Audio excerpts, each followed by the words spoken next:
Hi friends, welcome to Movieflix. టాలీవుడ్‌లో ఇప్పుడు అందరిని బాగా అట్రాక్ట్ చేస్తున్న ట్రైలర్ ఏంటి అంటే మెగాస్టార్ చిరంజీవి గారు హీరోగా వచ్చే 'విశ్వమరి' ట్రైలర్. ట్రైలర్ రిలీజ్ అయ్యాక ఫ్యాన్స్ అండ్ ఆడియన్స్ అందరిలో హగ్ బజ్ క్రియేట్ చేసింది. మరి ఈ ట్రైలర్‌లో హైలైట్స్ ఏంటి? మనకి ఎక్స్‌పెక్టేషన్స్ ఎలా బిల్డ్ చేసింది? Let's talk in detail. ట్రైలర్‌లో కొన్ని మిస్టీరియస్ విజువల్స్‌తో ఒక గ్రాండ్ సెటప్ చేశారు. పవర్‌ఫుల్ బ్యాక్‌గ్రౌండ్ స్కోర్, చిరంజీవి గారు ఎంట్రీ వచ్చే మూమెంట్స్‌లో మాత్రం చాలా హైలైట్‌గా ఉంది.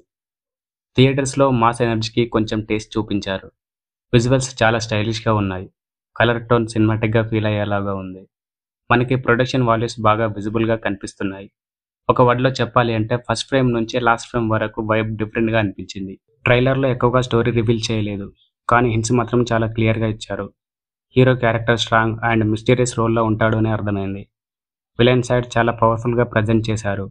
డైలాగ్స్ మాత్రం ఎలివేషన్స్‌కి తగ్గట్టు డిజైన్ చేసినట్టు అనిపించాయి. ఒక గ్రాండ్ లెవెల్ మైథలాజికల్ బ్యాక్‌డ్రాప్ లాగా ఫీల్ అయింది. అలాగే మాస్ కమర్షియల్ ఎలిమెంట్స్ కూడా మిక్స్ చేశారు. ఇవన్నీ కలిసి ట్రైలర్‌కి డెప్త్ ఇచ్చాయి.